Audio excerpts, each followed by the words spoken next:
The Sim-Lab GT1 Pro is an evolution of Sim-Lab's mid-range sim rig. The older GT1 Evo that you may have seen around over the past few years has had a complete redesign and is substantially different, resulting in this improved GT1 Pro. These improvements are designed to make the GT1 Pro much sturdier and more robust, and they really elevate it towards becoming a high-end sim rig. And while Sim-Lab do offer more premium sim rigs such as the P1X or P1 Pro, after spending quite a lot of time with this GT1 Pro, I think it really gives those premium cockpits a run for their money. In this GT1 Pro review, I'm aiming to find out whether this sim rig is the perfect 80/20 aluminium profile sim rig for most sim racers. Now, I do want to say that this sim rig was sent to me by the guys over at Sim-Lab, but as you guys know with all of our reviews, that doesn't affect my thoughts or final recommendation in any way. So I want to start this review straight off with the price, because ultimately a big part of your buying decision comes down to your budget. So jumping right in, this Sim-Lab GT1 Pro costs from €599 in Europe, £519 in the UK, $699 in the States, and $850 in Australia. Now I say from in front of that price because there are a variety of ways you can customize or upgrade your GT1 Pro. And this initial from price is the cheapest price for the most standard configuration. To give you a hint of what you can add, there are integrated monitor mounts for single or triple screens. You can add a Sim-Lab seat such as the Speed3 that I have here. There are also a range of other accessories that all add to the price such as seat sliders, keyboard trays, shifter mounts and so on. With an aluminium profile rig such as the GT1 Pro, these options are almost endless. You can simply keep bolting things to the sim rig and it won't bat an eyelid at you. To give you a rough idea of total cost, the configuration I have here, including the seat and accessories, costs around £1,000 or $1,000. So going with a figure of around £1,000 or dollars, that's quite pricey, right? However, compared to comparable sim rigs, this price is actually about average, if not reasonably good. The Track Racer TR80 starts at £550 or $640 before any accessories get added, and Next Level Racing's GT Elite cockpit starts at around £580 or $700, depending on where you buy them from. Those prices are almost identical to the GT1 Pro, give or take a little bit. So the buying decision then really comes down to the quality, the performance and the adaptability. Now before I talk about the performance, I do want to touch on the overall build quality, and that all starts with the unboxing and assembly. Due to the amount of accessories I've got, I got sent 7 individual packages. One for the Speed3 Seat, a bunch of individually wrapped accessories, and a couple of boxes which included the actual GT1 Pro frame. The guys over at Sim-Lab have really done an excellent job packaging all of these components with no wasted space whatsoever. Now, assembling it was, well, not the quickest job, but that comes part and parcel with any aluminium profile sim rig. You get a lot of different pieces of extrusion and assembling it is a bit like a jigsaw. There are also some small fiddly parts which are present with any 80/20 sim rig build. Slot nuts can be a bit of a pain to work with, but once you've got the hang of it, you can quickly position them where they need to be. Now there is a downloadable instruction sheet available, and this shows every part of the assembly pretty simply. I would certainly recommend sitting down with a coffee and really taking your time to do everything right when assembling. Thankfully, this sim rig is easier to assemble than some 80/20 cockpits that I've put together in the past. And a lot of that ease comes down to Sim-Lab choosing to not use any corner brackets. In older Sim-Lab sim rigs and even the mighty P1X, there are corner brackets everywhere, and these are designed to increase the rigidity, but the new angle design of the upright pieces for the GT1 Pro removes any need for these corner brackets, and that really saves time. Now the part of the assembly that really took the most time was simply configuring and adjusting the positioning of different components. Oh, and there was also the seat slider, which is especially annoying to put together. This part alone took me well over an hour, due to both the seat sliders themselves being incredibly stiff, and the annoying process of installing the lever itself, which I can tell you now is not easy to do, as you have to bend it into shape yourself. Other than that, everything came together as intended, and you do get a lot of choice over where to mount different parts, such as the vertical uprights for the wheel deck and the pedals. So you will almost certainly spend a good hour or so simply readjusting the position of everything. So moving on to the design, the clean exterior really does look the part. All aluminium profile rigs naturally have a very industrial look to them.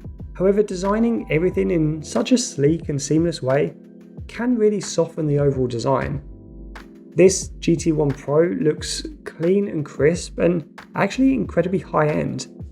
All pieces of aluminium are coated in black and the end pieces are capped in black plastic, meaning there are no sharp edges anywhere or bare metal on show. Throughout the entire design, the chosen aluminium profile is generally 80 by 40 millimeters, despite me keep referring to it as 80-20. Some sim rigs do actually stretch the size of their profile right up to 120 by 40 or even 160 millimeters. 80 by 40 mil is really a great size. It allows for pretty much flex-free sim racing, even with a powerful direct drive racing wheel.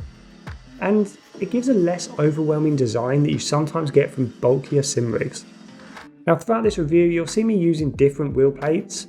I switch between using an Acertec wheel mount and the included wheel plate, which you get with the GT1 Pro. The included wheel plate is mounted to both upright sections, and this time around it features no overhanging wheel mount.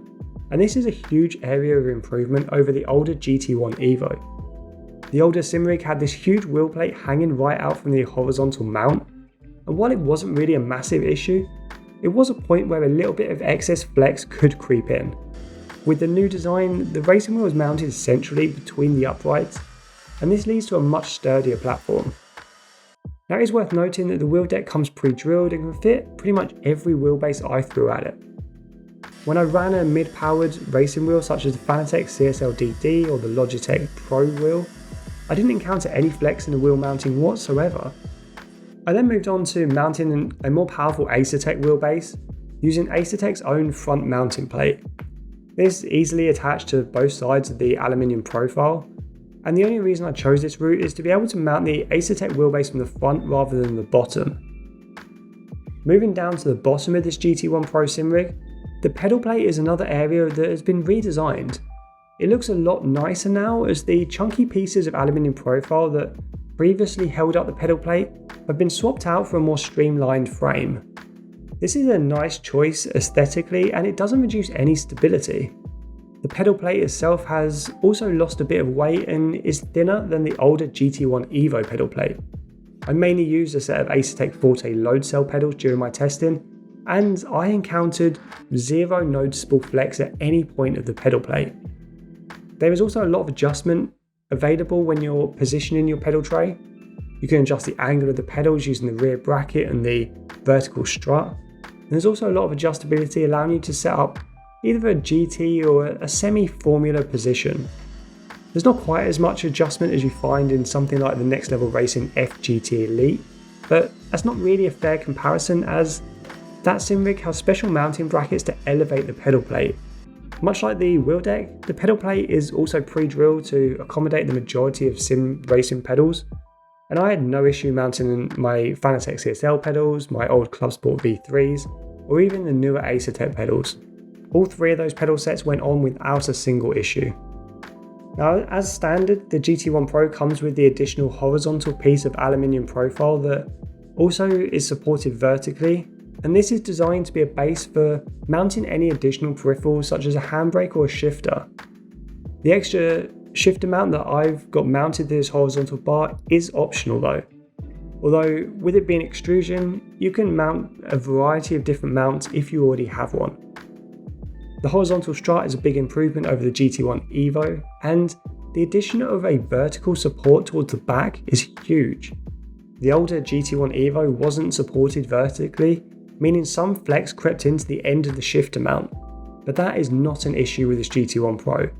You can pull really aggressive shifts and pull on the handbrake with pretty much zero flex. I feel confident that I could easily mount multiple peripherals to this without any worry of flexing. Now the monitor mount I opted for is the single integrated mount. This is capable of holding large single monitors, And there is a standard Visa mount included, making mounting to your monitor or TV super easy, and much easier than some monitor mounting solutions. As with almost every part of this cockpit, the monitor mount is another area that's seen a significant redesign, and it really improves on the older solution. The majority of this monitor mount is constructed from 40 by 40mm pieces of extrusion, and these are then mounted to the vertical uprights of the sim rig via two custom brackets. And I have to say, there is so much adjustment available over how close you mount your screen, how high you mount it, and what angle you mount it at. During use, you can see from my gameplay footage that movement within the mount itself and the screen is actually pretty minimal. Whenever you mount a screen directly to a sim rig, there's always going to be a little bit of movement, but these only really occur during higher frequency vibrations such as riding over curbs. I do really prefer mounting my monitor to a sim rig, as it just simply reduces the need for other equipment which takes up space. And this single screen monitor mount is a really tidy solution and something that I was genuinely really impressed with. Bringing this whole sim rig together is the Speed3 Seat. This was an optional extra around £350 or €390. The seat itself is a fiberglass bucket seat, very similar to real FIA approved seats found in real world race cars. Being an all-in-one seat, it's a bit snug in terms of width, especially around your hips, and I can see this being uncomfortable for some, but being 6'1" and relatively average build, it seemed to fit me pretty well. There's a lot of foam padding at the bottom and the back of the seat, and this makes it really comfy during longer play sessions, and I rarely felt the need to get up and stretch. The fabric itself is a sort of mesh fabric which feels a little bit rough to the touch, but that's not necessarily a bad thing, as it's super comfy to sit in, and it also allows some heat to dissipate to keep you relatively cool. Now, you can tell this isn't an FIA approved seat due to the small addition of a neat little foam pocket on the right hand side of the seat. Something that probably isn't really needed when competing in a real world GT race. But to be honest, I rarely use this, even though it's a neat little storage feature that I imagine some people will find quite helpful. Overall, I couldn't really ask for much more from a seat.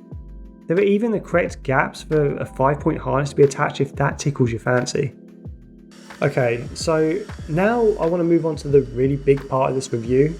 Just how well does the Sim-Lab GT1 Pro perform during sim racing? So I want to start by saying I tested this sim rig with a few different racing wheels. Primarily, I used the Acertec Forte, which is an 18Nm direct drive wheel, but I did also use the Fanatec CSL DD and the Logitech Pro Racing wheel, which is another direct drive wheel. And I used both of those with the wheel deck that's included with the sim rig. Now I want to start by talking about any potential flex in the wheel mount itself. You can see in this close shot here that during use with my Acertec wheel dialed up to maximum, the only real movement is in the vertical uprights when peak forces are being generated, and for me this is easily acceptable. When using a slightly lower powered wheel, such as the Fanatec CSL DD at 8Nm with the supplied Sim-Lab mount, the results are just as good. Granted, this wheelbase isn't quite as powerful as the Acertec one, but it does highlight any differences in the wheel plate itself. When artificially pulling and pushing the wheel, there's a small amount of flex or rotation in the wheel deck, but during driving there's almost nothing that you can really notice. Okay, so moving on to the pedal plate, this is another area where flexing is common among sim rigs. With the GT1 Pro, the pedals are mounted via two custom-made brackets at the rear, and then it also attaches to the main vertical struts at the front. This gives them a really solid platform, and you can see during use there's only very minor movement. I'm using a set of load cell Acertec pedals here, and I'm pushing as hard as I can on the brake. This solution may not quite be as sturdy as mounting to direct pieces of profile like the Sim-Lab P1X does, but this mounting solution looks cleaner and the levels of flex are easily acceptable. Finally, I want to show the improvement of the shifter mount. The addition of a vertical support beam really solidifies the shifter mount itself, and you can see during gameplay that the only flex comes from the adapter that I have sitting on top of the horizontal beam. Even when I pull pretty aggressively on the handbrake or the shifter, there's no flex within the frame itself. So if I mounted the shifter closer to the horizontal beam or used a different mount, there would be pretty much zero flex there. And that brings me to my final conclusion, and ultimately whether I'd recommend this GT1 Pro. And I have to say that this is a sim rig that is punching well above its weight. The improvements and the redesign really allow this sim rig to shine and perform incredibly well, even with higher end sim racing equipment attached. In fact, if I was a P1X sim rig, I'd be a little bit worried, as this GT1 Pro really gives more expensive cockpits a run for their money. The GT1 Pro provides a more streamlined appearance than the P1X, but it doesn't sacrifice much rigidity. At around £200 or dollars cheaper than a P1X, I might even recommend this GT1 Pro over the more expensive options. Let me know your thoughts in the comments below. What sim rig are you running currently, and do you rate this Sim-Lab GT1 Pro as highly as I do? And if you found this video helpful, consider hitting that like button and maybe even subscribing for more sim racing content and gear reviews. Have a great rest of your day, and as always, I will see you on track.